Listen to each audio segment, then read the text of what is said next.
Science 3D printing సరికొత్త ఆలోచనలు నూతన ఆవిష్కరణలు 44 సంవత్సరాలుగా Don Bosco school affiliated to CBSE New Delhi Guru Nanak road Vijayawada admissions కోసం సంప్రదించండి.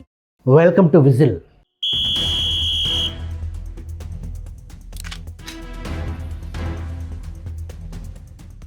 ఇది ఒక దళిత యువకుడి హత్య కథ మాత్రమే కాదు. ఇది ఒక అతి భయంకరమైన రాష్ట్ర పోలీసులకు అంటిన రక్తపు file document.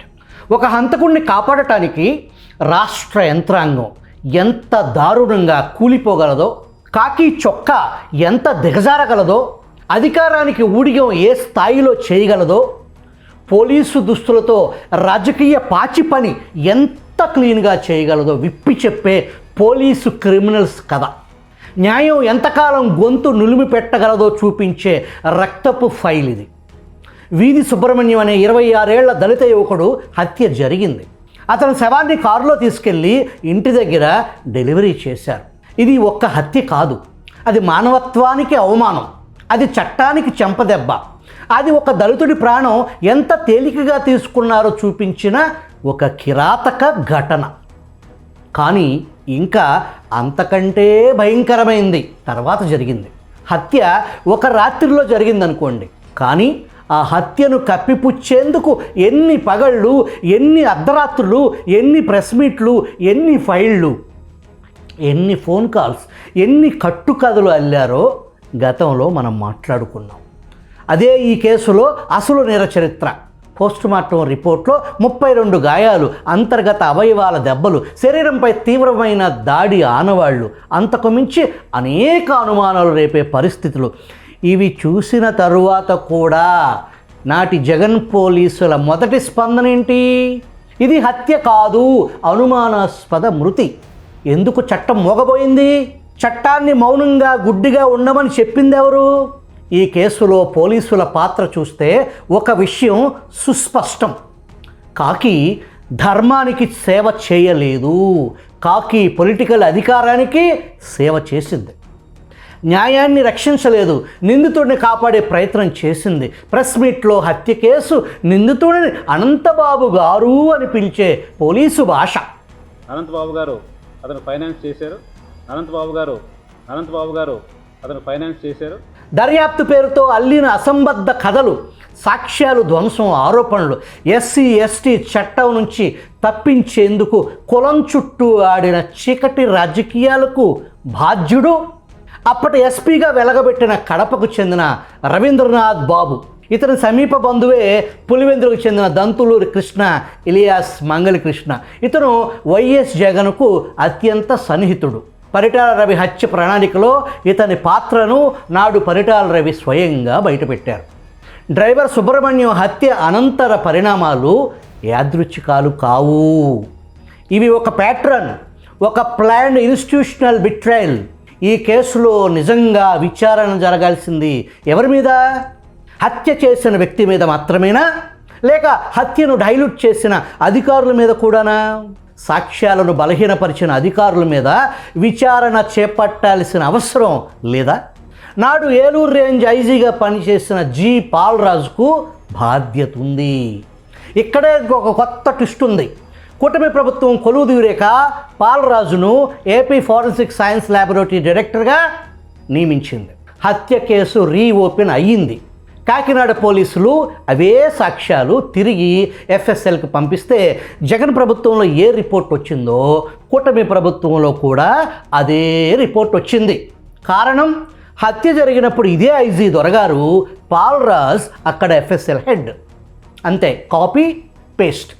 Kakinada SP Garikapati Bindu Madhav ధరించిన కాకి చొక్కా ధర్మం వైపు నిలబడింది.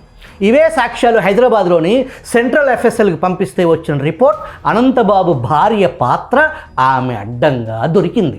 కూటమి ప్రభుత్వంలో తప్పుడు రిపోర్ట్ ఇచ్చిన పాల్రాజును ప్రభుత్వం శిక్షించాలా వద్దా? ఈ హత్య కేసును అనుక్షణం క్షణక్షణం పర్యవేక్షించిన నాటి డీజీపీ కడపకు చెందిన కసిరెడ్డి రాజేంద్రనాథ్ రెడ్డి ప్రస్తుతం కూటమి ప్రభుత్వంలో నెల జీతం తీసుకుంటున్నారు. ఈ దొరగారిని విచారించాల్సిన అవసరం ఉందా లేదా? బాధితుడి కుటుంబానికి న్యాయం ఆలస్యం చేసిన అధికారుల మీద చట్టాన్ని వాడాల్సిన చోట వంచిన అధికారుల మీద చర్యలు తీసుకోవాలా వద్దా? నాటి పోలీసు అధికారుల పాత్రపై ఒక్కొక్క చర్యను విడివిడిగా విచారించాలి. 1, ఎందుకు వెంటనే హత్య కేసుగా నమోదు కాలేదు? 2, పోస్టుమార్టం తీవ్రత ఉన్నప్పటికీ 3 రోజుల ఆలస్యం ఎందుకు జరిగింది?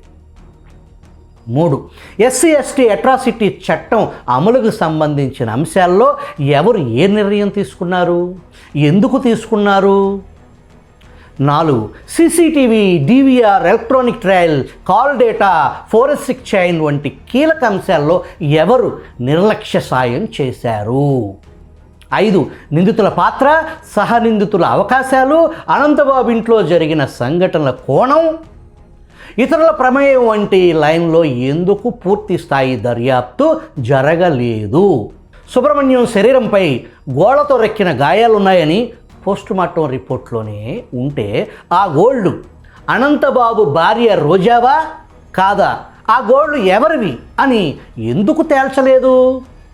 ఈ ప్రశ్నలకు సమాధానాలు లేకుండా ఈ కేసులో న్యాయం పూర్తి కాదు. Don Bosco CBSE School, Guru Nanak Road, Vijayawada. For the first time in Vijayawada, robotics, AI, drone making, 3D printing introduced in the school curriculum. For admissions, contact 8125265651. ఇక్కడ సమాజం సిగ్గుపడాల్సిన అంశం ఒకటి ఉంది. ఒక దళిత యువకుడి శవం ఇంటి దగ్గర డెలివరీ చేస్తే వ్యవస్థ ఎంత కఠినంగా విరుచుకుపడాలి. కానీ ఇక్కడ ఏమైంది? కేసు నీరుగార్చినట్లుగా కంటికి కనిపించే అనేక చర్యలు, నిందితుడికి అనుకూలంగా కనిపించే వ్యవహారాలు, ఆ తరువాత అనంతబాబుకు బెయిల్ వచ్చేందుకు సహకరించిన పోలీసు ప్రభుత్వ వ్యవస్థ, ఇది కేవలం దర్యాప్తు లోపం అని సరిపెట్టే విషయం కానే కాదు.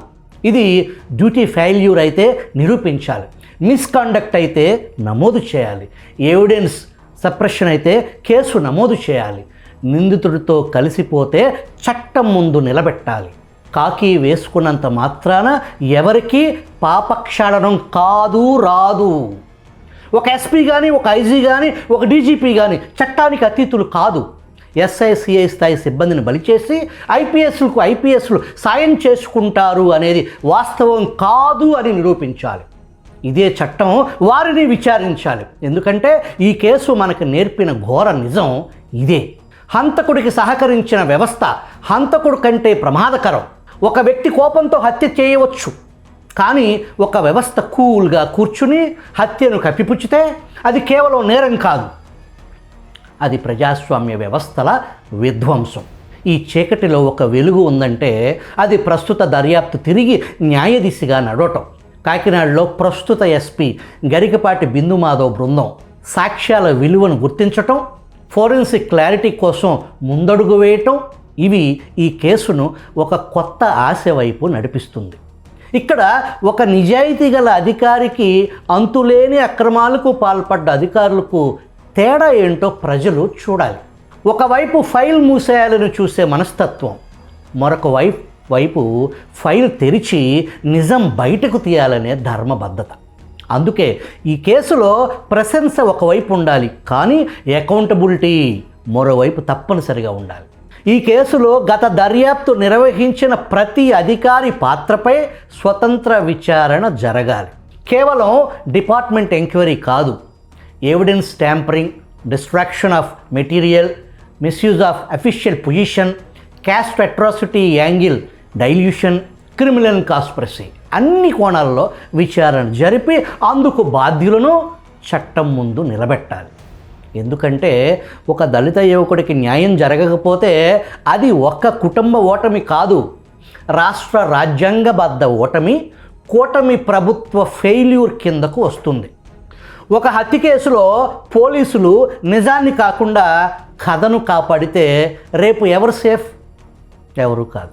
నిన్న సుబ్రహ్మణ్యం, రేపు ఇంకొకరు. కానీ న్యాయం ఎప్పుడు ఈ ప్రశ్న అడుగుతుంది, నేరస్తుడు ఎవరు మాత్రమే కాదు, అతన్ని కాపాడింది ఎవరు? ఈ కేసులో హంతకులకు శిక్ష పడాలి.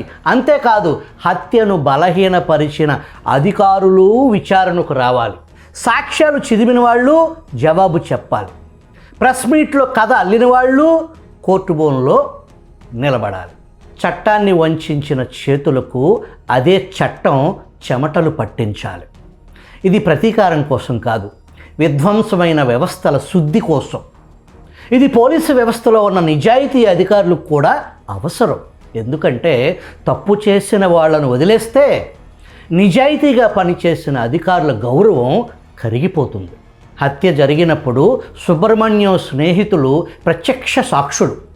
వారిని ప్రలోభ పెట్టడానికి పెద్ద మొత్తంలో నగదు అందజేస్తున్న సమయంలో కాకినాడ పోలీసులు రెడ్ హ్యాండెడ్గా పట్టుకున్నారని విశ్వసనీయ సమాచారం. ఈ కేసును ఇక్కడి దాకా తీసుకొచ్చిన కాకినాడ ఎస్పీ గరికపాటి బిందు మాధవ్కు, నిజం కోసం నిలబడిన దర్యాప్తు బృందానికి విజిల్ హృదయపూర్వక అభినందనలు. కానీ హంతకులను అరెస్టు చేశారు కదా అని సరిపెట్టుకోవద్దు. హంతకులను కాపాడటానికి ఎవరు పనిచేశారో ప్రజలకు తెలియాలి. రాష్ట్రం నేరస్తుల పక్షాన నిలబడితే ఏం జరుగుతుందో చెప్పే హెచ్చరిక హత్య కదిది. ఇక్కడ ప్రభుత్వం వెనక్కి తగ్గితే ఇది చరిత్ర కాదు, ఇది రేపటి నేరాలకు గ్రీన్ సిగ్నల్. న్యాయం ఆలస్యం అవ్వచ్చు, కానీ ధర్మం ఓడకూడదు. హంతకుడిని మాత్రమే శిక్షిస్తే ఇది అర్ధన్యాయం. హంతకుడిని కాపాడిన అధికారులను కూడా చట్టం ముందు నిలబెడితేనే సంపూర్ణ న్యాయం జరిగినట్టు. శవాన్ని ఇంటి గడప దగ్గర దించిన వాడొక్కడే నిందితుడు కాదు. ఆ శవం ఫైల్ మూసేయాలని చూసిన ప్రతి కాకి చేయి కూడా చట్టం ముందు నిలబడాల్సిందే. తన మేనరుడు అనంతబాబును కాపాడటానికి తెలుగుదేశం పార్టీ సీనియర్ నాయకుడు జ్యోతుల నెహ్రూ విశ్వ ప్రయత్నం చేస్తున్నారనే ఆరోపణలు బలంగా ఉన్నాయి. మీ విలువైన అభిప్రాయాన్ని కామెంట్ రూపంలో తెలియచేయండి.